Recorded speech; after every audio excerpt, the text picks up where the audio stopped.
Welcome on in, guys. Tobin here with you, and thanks for checking out the channel. Hope you're doing fantastic out there. If you guys could subscribe, that'd be great, and appreciate you stopping by. So, never a dull moment in Dolphins land. Today, Adam Schefter, he dropped a little bombski on the Dolphins fans as Adam Schefter today a little around 3 o'clock p.m., he tweeted out, "The Dolphins have had trade discussions with the Pittsburgh Steelers about their lone Pro Bowl selection last season, tight end Jonnu Smith, per league sources. Those talks came after Smith expressed an interest in reworking a deal that is scheduled to pay him $4.8 million this season. With Smith seeking a new contract, Miami has sought a trade partner. Last season, Smith set a franchise record for a tight end in receptions, receiving yards, and touchdowns. Smith's preference, per sources, is to stay in Miami under a reworked deal." Wow. Okay. It's also pointed out, of course, that he had the connection with the Steelers. Steelers offensive coordinator Arthur Smith. He had him in Tennessee, had him again in Atlanta. So there is a tie there. They do have Pat Frymuth on their roster as well. So that is something that is an interesting landscape that the Miami Dolphins are dealing with right now when it comes to Jonnu Smith. This is yet just another piece of drama that the Miami Dolphins are dealing with, of course, with the Jalen Ramsey saga. Soon, you'd hope to be coming to an end after June 1st. And it certainly would feel like something is agreed to, because Jalen Ramsey is putting it out there that a new chapter is going to begin. And the Dolphins right now with Jonnu Smith are in this awkward position, I think, because, well, one, we don't know what he's asking for, right? Like, if you look at Jonnu Smith, yeah, if we're being fair about it, Jonnu Smith making under $5 a year is not high amongst the tight ends. I mean, you look at the best tight ends in the league are making about 20. I don't know if he's asking for that, if he's asking for top 5, top 10. Typically, when a guy has numbers like that, like, they're asking for a big time bump. And I think that the Dolphins are in this spot right now where they're probably wondering, like, all right, we already paid our top 2 targets. Jonnu Smith was a bit of a beneficiary of everybody overselling to stop them. We are going to be a little bit more in the realm of getting Jalen Waddle and getting Tyreek Hill the football. We're going to add some wide receivers here. And as awesome as Jonnu Smith is, we got to move in another direction. Because I say this, I don't know what he's asking for. So as I record this a little before 5 p.m. on Thursday the 29th, but I always imagine, like, look, if I was him and I thought to myself, hey, I was the best weapon on this team last year, I'm getting way underpaid. It's not that I'm faulting Jonnu Smith for wanting a raise, but also the Dolphins, they may not know, maybe he's asking for an exorbitant raise, and they're just like, we don't think he's an exorbitant player. And I would say, like, I think he's a really good player. I mean, who doesn't like Jonnu Smith? And then the unfortunate thing I think that has a lot of Dolphin fans pissed off right now is, obviously there's a big culture problem with the Dolphins, right? And the Dolphins last year bucked and blinked at every contract negotiation that there was for a team that didn't win playoff games, where they gave Tua's extension, which to me, most understandable. Like, it's the most drama that's going to surround your team. For people who questioned it and said, hey, you should have waited it out next year, those people turned out to be loud, right? Because Tua wasn't durable. And if you had another year of that with Tua, I don't know where his contract negotiations would have been coming into this year. But I also understand why that had to be done, because that would have been one of those things that did linger over the team the entire year, you would think. The Tyreek Hill one remains a strange one, but and he seemed pretty cordial about it. I don't know what it was like behind the scenes, but they ended up paying Tyreek Hill. He had a stinker of a year, and he was also banged up and doesn't look like he's nearly the same player. And then you had the Jalen Ramsey one, which also was a bit of a surprise because they just traded for Jalen Ramsey the year beforehand.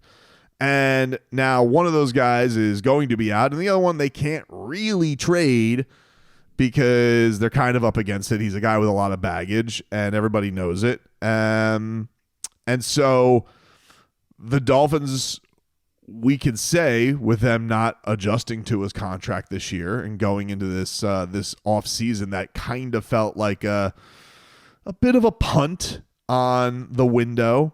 That's what it felt like. They didn't make any splashy moves. They haven't really done anything. They know that they're going to try and eradicate the drama that is around the whole Jalen Ramsey thing. But you also, unfortunately, put yourself in a spot where, like, the guys who were problems as far as the culture of the team last year are either forcing their way out or want to force their way out, and the Dolphins have no way out with them. And then good guys like Jonnu Smith, who, I think objectively deserves a raise, was good, outperformed his contract. But you're at this spot where it's like, well, what are we this year? What are we gonna do? Like, what we're gonna go and make him? Let's say he's asking for 14 a year, like Mark Andrews or somebody like that. Like, are they gonna do that if they feel like this is a team that is not going anywhere, or they're going, that they are in a spot where, hey, we paid the guys that we thought were the stars of this team. All of them underwhelmed last year. Tua and Waddle too. I always forget Waddle. Waddle, Tyreek, Tua. Those are the three guys who are the face of this team. They all got bumps last year. None of them performed. So now we got to go give a raise to somebody who did perform when we don't even know what the ceiling of this team is anymore. And basically, I feel like the message when they don't restructure Tua is, hey, you guys, Chris Greer, Mike McDaniel, and probably more Mike McDaniel leaning, have this. You have your pieces. You have your main players. We're not investing crazy money in anybody anymore, I think. We paid the guys who are the horses for the team. Go make it work with them. And that unfortunately leaves a guy like Jonnu Smith out in the cold, and so the Dolphins are trying to get out in front of it and get the most they can for Jonnu Smith. What do you get for Jonnu Smith? I have no bloody idea what that is. I have no idea what the market is for that, because teams, I can't imagine, are going to be too eager to give up too much, because they do have to give him a new deal, but I don't know what he's asking for wherever he goes. I will say with Pittsburgh, it's an interesting one, because you have a guy who is got a relationship, loves the guy, according to reports. And also, let's be honest, the Steelers bringing in Aaron Rodgers are going to be more of a win now spot than the Dolphins, because it almost feels to me like the Dolphins are trying to recalibrate, but also like can't be an embarrassment. It is a bit of a weird spot, because it's like Mike McDaniel has to go out there and hope his quarterback performs and is healthy, that they can navigate handling the head case that is Tyreek Hill. They can get Jalen Waddle back to form, maybe actually compete with the Buffalo Bills and perhaps a rising Patriots team. Who knows what the Jets are going to be. And if he could do that, he keeps his job. If he can't, then he won't. And the Dolphins will probably move on in a completely different direction. But I don't think they want to be in the spot where they're banking a lot of dollars. And I think if anybody, like, to me, the only guy who's probably going to get a new deal, if there is free money freed up, is probably going to be Zach Sealer, because they don't really have any rhyme, reason, or any way to replace him with the sack numbers he puts up, with the disruption, the durability that he has. So, I mean, I'd imagine, like, if anybody's going to get a new deal, it's probably going to be him. He's basically been the face of the franchise this offseason. And I just think for Jonnu Smith, like, he is a victim of the Dolphins getting burned by others and guys who are already paid to catch the football and catch touchdowns. And so what do they do? I think that's the thing. And so this isn't me disparaging Jonnu Smith as a player. Like, I think if this was all things being equal, like, of course Jonnu Smith deserves a raise. and even a hefty one. I think like 29 years old, had the year that he did, was Tua's favorite target, was the alleviator of all that, too high and everybody going out there trying to take away the deep ball from the Dolphins. Like, this guy was a beneficiary of all that. But I think the Dolphins, and I think everybody's gonna be like, hey, we have one of the highest paid duos in the league. That's where we invest our money. That's where we want the football to be invested into. So, but it sucks. Like, there's no way to point to look at all this and feel good about it. It all just sucks because it just kind of feels like the Dolphins right now are soulless, they're rudderless, and what they need more than anything is just 17 healthy games from their quarterback and let the chips fall where they may.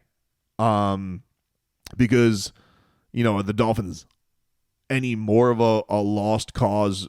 I think it looks like this. Like, if you could get a decent draft pick, let's say a third rounder for Jonnu Smith, if you can get a second, that'd be amazing. But if you were able to get a third rounder for Jonnu Smith, you're stockpiling at least for the revamp of whatever next year is.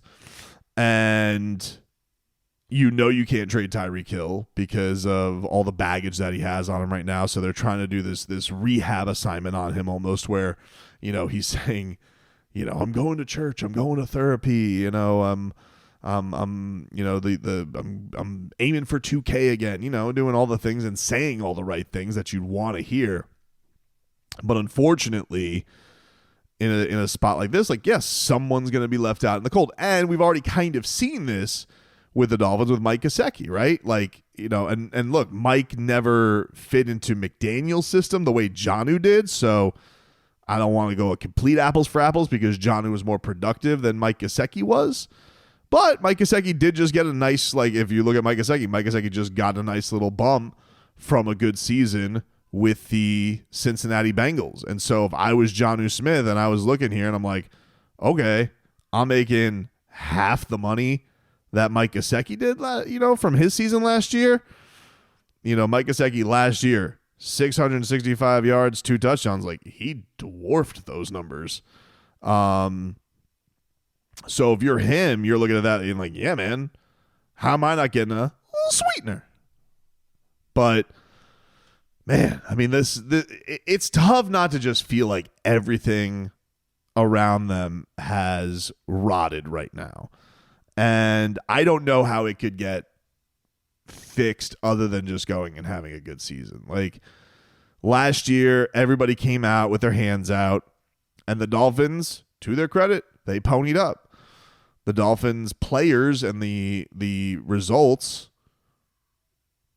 bared out that they all got kind of taken for suckers. And so the ramifications of that are like the nice guys are going to finish last because I don't imagine Jonnu Smith acting like a diva. Would he hold out? Yeah, maybe. Zach Sealer, would he hold out? Maybe. But like, would they be less likely to make it an absolute disaster and make a stink like Tyreek or Jalen Ramsey would be? Yeah, probably. So maybe that puts a little less eagerness. But the fact that this is leaked out here now is for a reason. And maybe that's just because the Dolphins having discussions, negotiations are going nowhere. They're trying to see if anybody else be like, hey, this really good tight end in his prime is available. Any takers out there that would like him? But it does say for Johnny, like, he doesn't want to leave. He paws up, FIU kid. He wants to be here. And it's unfortunate that the Dolphins have put themselves and boxed themselves into this corner of nice guys finish last on this team, right? Like, everybody already held this team up, and that goodwill from the ownership has, seemingly been burned out, Mike McDaniel included. Mike McDaniel got a big fat deal last year too. So all of that goodwill is basically in show me mode right now, and the guys who probably actually deserve the raise are right now in trade rumors because the Dolphins aren't in the mode of investing anymore in this team. It would appear, once maybe some money frees up from the Ramsey trip. Maybe they'll feel different. I don't know. But also, you kind of are getting the feeling like this is not a team they're going to invest a ton in anymore. Like, they're recalibrating and seeing if, hey, you had your window a couple of years ago. You had a window last year. It blew up in your face. Now it's a little bit more of a youth movement. You're trying to cleanse the culture. You're trying to fix the locker room. But also, you better not embarrass yourself because I'll fire you. So, but none of this gets any of the fan base fired up for the upcoming year. It just feels like every week it's like if it's not one piece of bad news, it's another. If it's not, Tyreek off the field drama, it's Jalen Ramsey subtweeting and beefing with the coach. And now it's, hey, we're trying to, one of the only players that's popular with the fan base and the team right now, yeah, we're trying to move him because he wants some dough. And, maybe next it'll be Zach Sealer. Like, oh, geez. There's just nothing to feel good about right now.